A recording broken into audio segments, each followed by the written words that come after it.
Good morning students. BSc third year में आपका स्वागत है। स्टूडेंट्स, यहाँ आपको मैट्रिक स्पेस के बारे में बताया जा रहा था। मैट्रिक स्पेस क्या होता है, मैट्रिक स्पेस कहाँ से आया, ये सारी बातें। फिर हमने जाना कि मैट्रिक स्पेस के कुछ एग्जाम्पल्स को हमने देखा, जिसमें यूजुअल मैट्रिक स्पेस क्या होता है, डिस्क्रीट मैट्रिक स्पेस क्या होता है,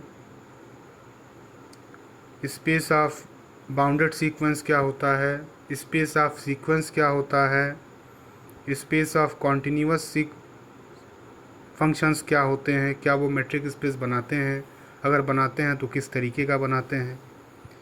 इन्हीं क्रम में आज आप देख रहे हैं कि ये आपके सामने थ्योरम के तौर पर ये भी आपका मैट्रिक स्पेस का एग्जाम्पल ही कह सकते हैं, या एक सवाल कह सकते हैं, या थ्योरम के रूप में भी इसे आप देख सकते हैं। थ्योरम क्या कहता है, ये एग्ज़ाम के पॉइंट ऑफ व्यू से इम्पॉर्टेंट है, ये मैं आपको बताता चलूँ।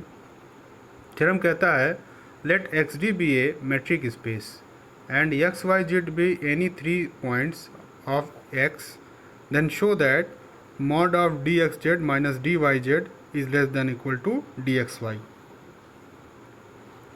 ये कभी कभी ऐसे भी लिख के आ जाता है, in any matric space prove that difference between any two sides of A triangle is less then the third side. ठीक, अब इस सवाल को अगर आप देख रहे होंगे गौर से, तो इस मॉड को अगर हम हटा दें तो आप जानते हैं कि मॉड वैल्यू जो है वो पॉजिटिव चीज़ भी होती है तो भी उसको पॉजिटिव बनाए रखती है, निगेटिव होती है तो भी वह उसकी वैल्यू को पॉजिटिव बनाए रखती है। ठीक, यानी आप ये जानते हैं कि यक्स चाहे निगेटिव हो चाहे पॉजिटिव हो, उसकी मॉड वैल्यू हमेशा एब्सोल्यूट होती है, ये आपको पता है। ठीक, तो यहाँ से अगर आप इसको देख रहे हैं तो अगर हम इसके प्रूफ करने की बात करें तो प्रूफ करने का तरीका भी मैं आपको बताऊंगा, कैसे ये बड़े आसानी से इस तरीके के सवाल प्रूफ हो जाते हैं और आसानी से लग जाते हैं। देखिए, अगर हम इस मॉड वैल्यू को हटा दें तो हटाएंगे तो तुरंत हमारे दिमाग में ये आ सकता है कि या तो ये पॉजिटिव होगा या तो ये निगेटिव होगा, या तो ये पॉजिटिव होगा या तो ये निगेटिव होगा। ठीक, तो अगर ये पॉजिटिव होगा तब तो यही इनइक्वलिटी हो जाएगी, और अगर ये निगेटिव होगा तब इनइक्वलिटी क्या हो जाएगी, तुरंत बदल जाएगी। ठीक, यानी इनइक्वलिटी इसकी चेंज हो जाएगी। ठीक, पहली चीज़। दूसरी चीज़ ये है कि इसमें यूज़ क्या क्या हुआ, ये देखिए आप। यूज़ क्या हुआ, पहले आया है डी एक्स जेड, फिर क्या आया है डी वाई जेड, बराबर के इधर लेफ्ट हैंड साइड में। तो इधर जो पहले आया पहले उसको ले लीजिए और क्या लगा दीजिए, ट्रायंगुलर इनइक्वलिटी, क्योंकि कहा भी है कि स्पेस में 3 पॉइंट हैं एक्स वाई जेड, और आपसे ये भी कह रखा है कि हमारा ये क्या है, मैट्रिक स्पेस है। ठीक, तो हमने क्या ले लिया, पहले हमने ले लिया डी एक्स जेड को, और उसमें हमने क्या किसको इंट्रोड्यूस करा दिया, वाई को इंट्रोड्यूस करा दिया, और ट्रायंगुलर इनइक्वलिटी लगा दी। तो डी एक्स जेड को बीच में जब वाई ले आएंगे तो क्या हुआ, डी एक्स वाई, और ये डी वाई जेड हो जाएगा। ठीक, अब देखिए इसमें क्या लाया है, डी एक्स जेड में से डी वाई जेड को घटाया है, तो आप इस तरफ से डी वाई जेड को इधर लेते आइए। तो जब लेते आएंगे तो ये इक्वेशन बन जाएगा आपका इक्वेशन नंबर 1। ठीक, इसमें कोई दिक्कत नहीं होगी आपको। चलिए, इसी तरीके से पहली बार आपने डी एक्स जेड लिया, अब आप क्या ले लीजिए, अब आप ले लीजिए डी वाई जेड। ठीक, तो डी वाई जेड ले लिया हमने, और डी वाई जेड लेकर के तीसरा पॉइंट एक्स को इंट्रोड्यूस करा दिया, तो यहाँ डी वाई एक्स हो गया और यहाँ डी एक्स जेड हो गया। अब फिर हमको किसको लेने आना है, डी एक्स जेड। तो डी एक्स जेड को क्या करिए, उठा करके इधर लेते आइए। तो डी एक्स जेड को इधर ले आइए आप। जब ले आए डी एक्स जेड को तो क्या बन गया आपका, D Y Z minus D X Z. अच्छा, लेकिन हमको यहाँ चाहिए क्या, D X Z minus D Y Z. तो एक काम करिए, दोनों तरफ माइनस से प्रोडक्ट कर दीजिए। जब दोनों तरफ माइनस से प्रोडक्ट करेंगे तो क्या बन गया आपका ये बन गया D X Z minus D Y Z is greater than equal to minus of D X Y. ठीक, अब जरा इक्वेशन 1 को देखिए और इक्वेशन 3 को देखिए। इक्वेशन 1 क्या कह रहा है, डी एक्स वाई जो है वो इससे बड़ा है, और इक्वेशन 3 क्या कर रहा है कि यह चीज़ जो है इससे क्या है, बड़ी है। यानी इन तीनों को अगर एक साथ जोड़ना तो क्या मिल रहा है, ये चीज़ इससे बड़ी है और यह चीज़ इससे बड़ी है। ठीक, इसको हमने अगले लाइन में लिख दिया कि इन तीनों को हमने इस तरीके से लिख दिया। अब बताइए, यह चीज़ जो है इससे बड़ी है और यह चीज़ जो है इससे बड़ी है, और यह चीज़ जो है वो इससे छोटी है। तो अब हम यहाँ देख रहे हैं यहाँ प्लस डी एक्स वाई है, माइनस डी एक्स वाई है। तो एक काम करते हैं, इसी चीज़ को हम कैसे लिख सकते हैं, इस चीज़ को हम ऐसे लिख सकते हैं कि इसकी जो मॉड वैल्यू है वो क्या है, इससे छोटी या बराबर है, जो मैं पहले ही आपसे डिस्कस कर रहा था। क्योंकि जैसे ही मॉड को हटाएंगे, अगर ये पॉजिटिव होगा तब ये इनइक्वलिटी होल्ड हो जाएगी, और अगर ये निगेटिव होगा तो ये वाली इनइक्वलिटी होल्ड हो जाएगी, है ना। दोनों बातें यहाँ हो जाएंगी यहाँ पर। ठीक, क्लियर। तो इस तरीके से हम इसको क्या लिख दिया, मॉड की तरह लिख दिया हमने। तो ये सवाल आपका यहाँ पर कंप्लीट हो गया। ठीक है, यहाँ दो बातें समझने वाली थी। पहली चीज़ तो ये कि जो सवाल में पहले दिया हुआ है, ठीक, जैसे डी एक्स जेड दिया है, आप डी एक्स जेड को उठा लीजिए और इसमें वाई को इंट्रोड्यूस करा दीजिए। फिर यहाँ डी वाई जेड दिया है तो आप डी वाई जेड को ले लीजिए और उसमें एक्स को इंट्रोड्यूस करा दीजिए। ठीक, और बराबर की तरफ इन दोनों को लेते आइए। ठीक, क्लियर। और दूसरी चीज़ ये थी कि मॉड वैल्यू लिया जाएगा, तो मॉड वैल्यू जब भी हटाएंगे तो या तो वो पॉजिटिव होगा या तो वो निगेटिव होगा। पॉजिटिव होगा तो वह चीज़ होल्ड कर जाएगी, और निगेटिव होगा तो ये चीज़ होल्ड कर जाएगी। ठीक, तो इस तरीके से ये कंप्लीट हो गया। अगले सवाल की तरफ बढ़ते हैं। अगला सवाल कहता है let X D be a metric space and X Y comma X dash Y dash belongs to X. यहाँ आप 4 पॉइंट ले लिया, कोई बात नहीं, 4 पॉइंट लिया तो 3 का पहले ले लेंगे, फिर 3 का ले लेंगे। ठीक, 3 का पहले ले लेंगे, फिर जो बाकी बचेगा उसको भी इंट्रोड्यूस करा देंगे। अच्छा, यहाँ भी काम वही करना है। देखिएगा सवाल बिल्कुल वैसे ही मिलता जुलता है, यहाँ भी हमको वही करना है। यहाँ पर करना क्या है, यहाँ पर देखिए डी एक्स वाई दे दिया, D X Y minus D X dash Y dash ये less than D X Y, इतना दे दिया आपको। चलिए कोई बात नहीं। तो हमने क्या किया, पहले ले लिया डी एक्स वाई को, ठीक, और डी एक्स वाई को यहाँ लिख दिया, और इसमें किसको इंट्रोड्यूस करा दिए, डी एक्स वाई में हमने इंट्रोड्यूस करा दिया किसको, इसमें इंट्रोड्यूस करा दिया हमने एक्स डैश को पहले ले लिया, तो डी एक्स डैश हो गया और डी एक्स डैश वाई हो गया। अब हमारे पास एक और पॉइंट बचा हुआ है, कौन सा, ये 3 तो हमने ले लिया, एक और बचा है क्या, वाई डैश। तो अब वाई डैश को इंट्रोड्यूस करा दिए इनके बीच में, तो इंट्रोड्यूस कराया तो क्या हो गया, X dash Y dash plus Y dash Y हो गया। अब ध्यान दीजिए प्रूफ में, देखिए D X dash Y dash इधर रहेगा, बाकी सब इधर आ जाएंगे। आप इन दोनों को इधर रख दीजिए, बाकी इसको बाएं तरफ लेते आइए। तो ये इक्वेशन आपका पहला इक्वेशन बन गया। ठीक, चलिए अब आइए, अब अगली बार, पहली बार इसको लिए थे, अब इसके बाद हम इसको ले लेंगे। तो इसको ले लिया हमने, इसको लिया तो क्या बन गया, D X dash Y dash हो गया। अब D X dash Y dash को क्या लिख सकते हैं, D X dash comma X plus X Y dash. ठीक, अब आइए, अब क्या बचा है, एक पॉइंट और वाई, तो वाई को यहाँ इंट्रोड्यूस करा दीजिए, वाई को यहाँ इंट्रोड्यूस करा दिया। फिर हमने क्या किया, इन दोनों को एक तरफ रख दिया, एक्स डैश एक्स और वाई डैश वाई, और बाकी को इधर लेते आए, तो ये बन गया। ठीक, अब यहाँ देखिए, यहाँ दिया है डी एक्स वाई माने डी एक्स वाई डैश, यहाँ दिया है डी एक्स वाई डैश माने डी एक्स वाई। एक काम करिए, इसमें माइनस से प्रोडक्ट कर दिए, तो ये बन गया आपका। ठीक, अब इस इक्वेशन को ज़रा देखिए और इस इक्वेशन को देखिए, यह चीज़ बड़ी है इससे और यह चीज़ बड़ी है इससे। ठीक, तो इन तीनों को एक साथ ले लिया जाए अगर, तो हमको क्या मिल रहा है, जब तीनों को एक साथ ले लेंगे तो क्या मिलेगा कि यह क्वांटिटी जो है इससे बड़ी है और यह क्वांटिटी इससे बड़ी है। ठीक, अब फिर वही चीज़ है कि अगर इसको हम लिखना चाहें तो मॉड वैल्यू में ऐसे लिख सकते हैं, क्योंकि अगर मॉड वैल्यू हटाएंगे तो अगर पॉजिटिव होगा तो ये वाली इनइक्वलिटी होल्ड कर जाएगी, कौन वाली, अगर पॉजिटिव होगी तो ये पहली वाली इनइक्वलिटी होल्ड कर जाएगी, और अगर निगेटिव होगी तो ये वाली इनइक्वलिटी होल्ड कर जाएगी। ठीक, इस तरीके से ये सवाल भी प्रूफ हो गया आपका, बिल्कुल उसी क्रम में ये भी है। तीसरा क्या कह रहा है, तीसरा देखिएगा, कहता है in a metric space X D prove that D X comma A minus D Y comma A is less than equal to D X Y. ये भी बिल्कुल वैसे ही है, लेकिन यहाँ थोड़ा सा समझने वाली बात है कि डी एक्स कामा ए होता क्या है। देखिए होता क्या है, ये आपका स्पेस है एक्स कॉमा डी, हम मान लेते हैं थोड़ी देर के लिए, और यह जो है यहाँ कोई मान लिया हमने, कोई सेट ले लिया। ठीक, मान लीजिए ये सेट ले लिया ए। अब यहाँ लिखा क्या है, डी एक्स कॉमा ए, इसका मतलब क्या हुआ, किसी पॉइंट एक्स की किसी पॉइंट सेट ए से दूरी क्या है। तो ये होता क्या है, इसका डिफिनीशन, आप इस पॉइंट से इस सेट के प्रत्येक पॉइंट के बीच का डिस्टेंस लेते चले जाइए, और जो भी डिस्टेंस आ रहा है उसका आप क्या ले लीजिए, इन्फिमम ले लीजिए। वही क्या हो जाएगा, डी एक्स कामा ए हो जाएगा। ठीक है, तो इस तरीके से ये क्या कहलाएगा, इन्फिमम कहलाएगा। तो ज़रा देखिए, और ये क्या कहलाएगा, डिस्टेंस कहलाएगा किसका, यक्स का किसी भी सेट ए से दूरी क्या होगा, इन्फिमम होगा।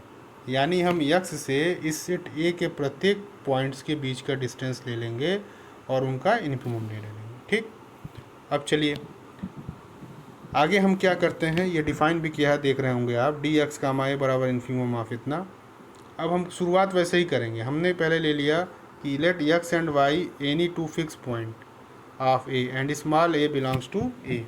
तो डी ऑफ एक्स ए क्या होगा, पहले क्या लिया, डी एक्स ए लिया, तो डी एक्स ए को ले लीजिए आप, डी एक्स ए ले लीजिए, और उसके बीच में एक पॉइंट वाई को इंट्रोड्यूस करा दिया हमने और ट्रायंगुलर इनइक्वालिटी लगा दिया, ये बन गया हमारा। ठीक, आगे चलिए, आगे अब क्या करना है, हमको किसको ले आना है, डी वाई ए को ले आना, डी वाई ए को इधर लेते आइए, डी वाई ए इधर आ जाएगा, तो जब इधर आ जाएगा तो इधर लेते आइए डी वाई ए को। लेकिन अभी ले आने से फ़ायदा नहीं है, क्योंकि हमको चाहिए क्या, डी एक्स ए चाहिए। डी एक्स ए कब मिलेगा, जब डी एक्स ए इन सारे पॉइंट्स पर हम क्या ले लें, इन्फिमम ले लें। तो दोनों तरफ हम क्या करें, इन्फिमम अप्लाई कर दें, इन्फिमम ले लिया दोनों तरफ।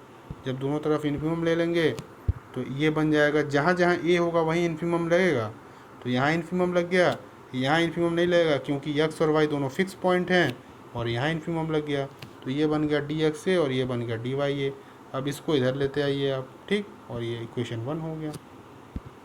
यही प्रक्रिया आप यहाँ भी अपनाइए, हमने पहले डी एक्स ए लिया था, अब डी वाई ए ले लिया और इस पर एक्स को इंट्रोड्यूस करा दिया, फिर दोनों तरफ इन्फिमम ले लिया।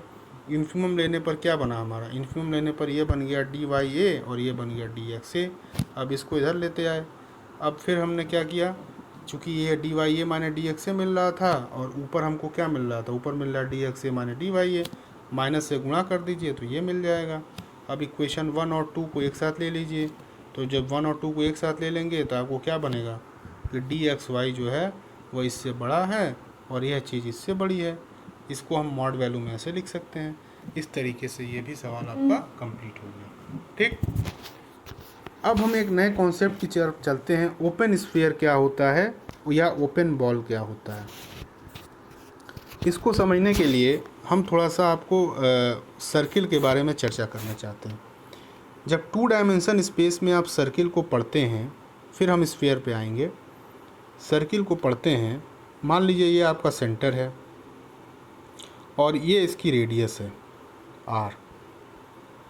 ठीक, अब हमको ये बताइए कि सेंटर में कौन से पॉइंट रहते हैं।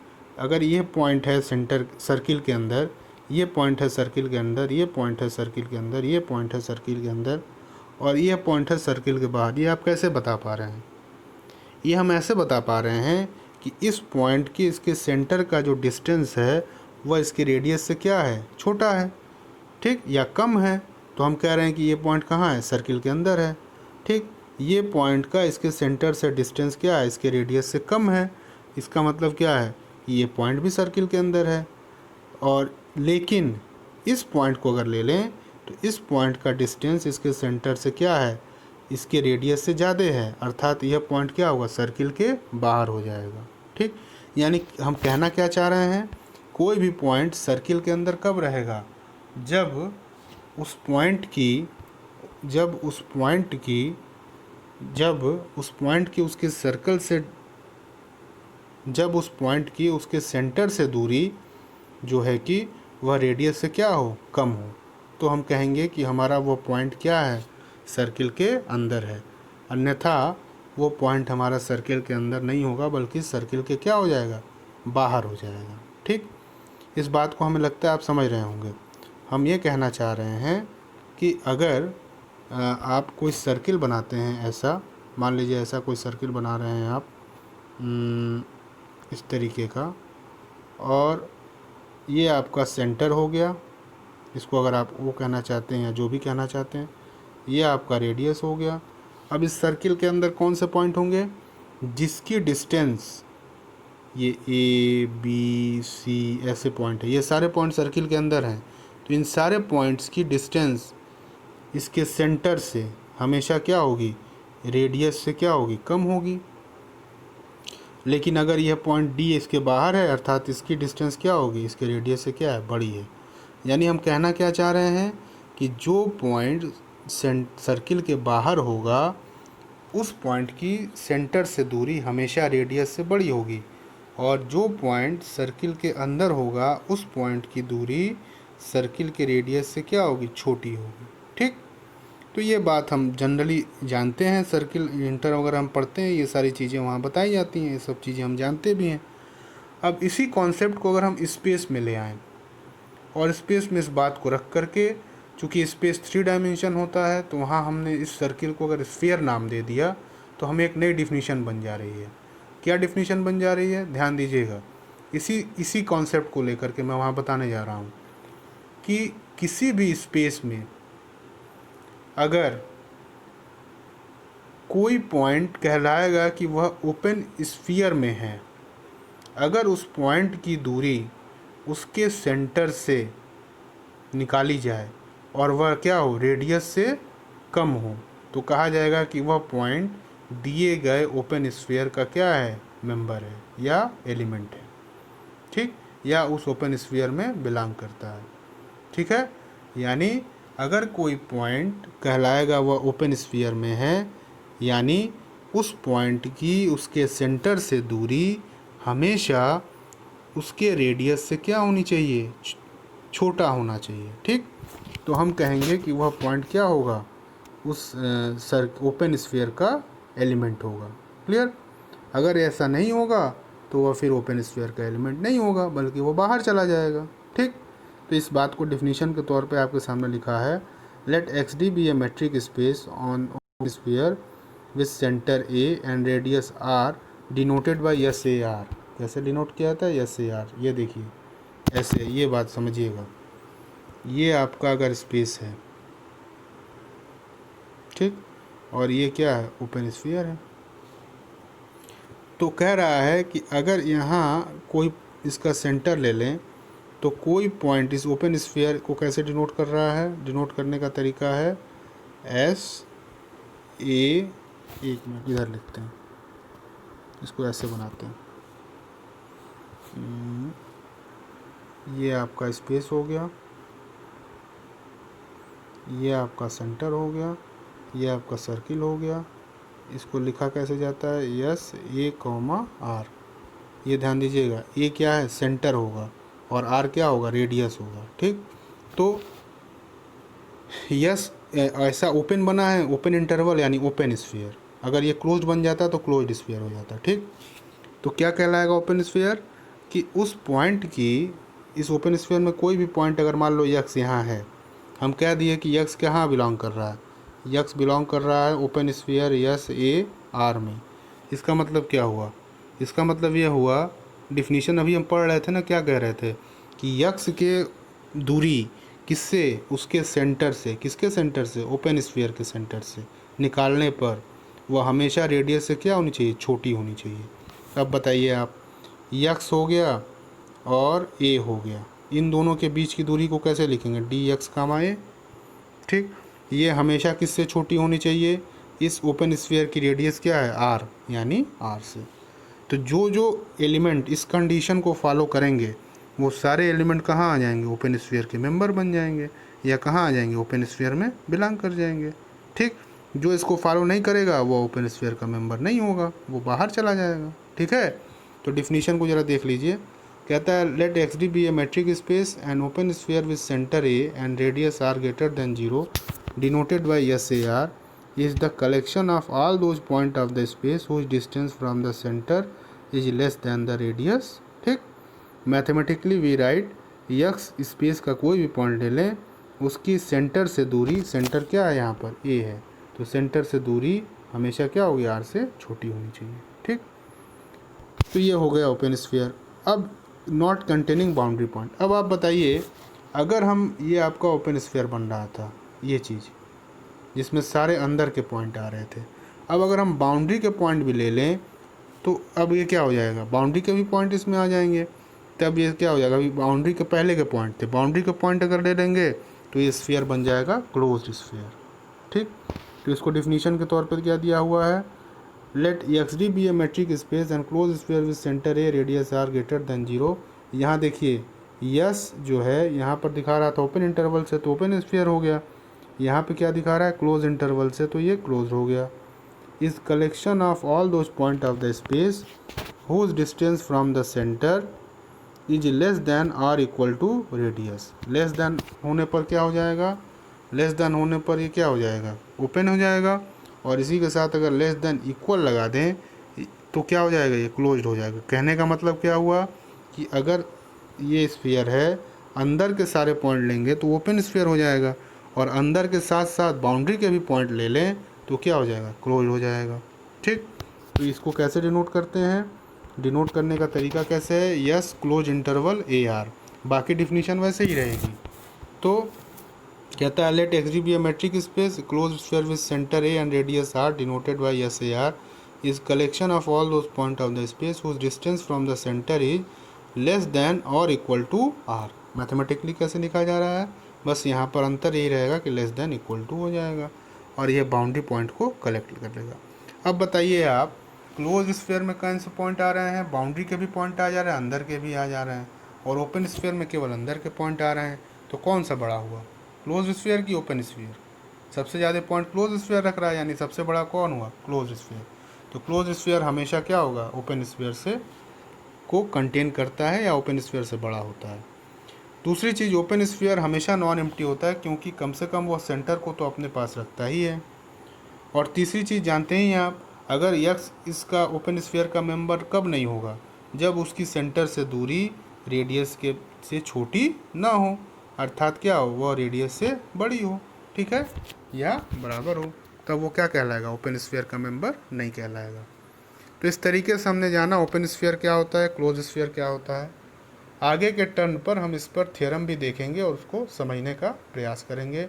Open sphere usual metric space में क्या होता है, open sphere discrete metric space में क्या होता है, close sphere discrete metric space में क्या होता है, close sphere usual metric space में क्या होता है, इन सारी चीज़ों को भी हम समझने का प्रयास करेंगे। अभी के लिए सिर्फ इतना ही, इसके आगे हम अगले लेक्चर में पढ़ेंगे। Thank you very much.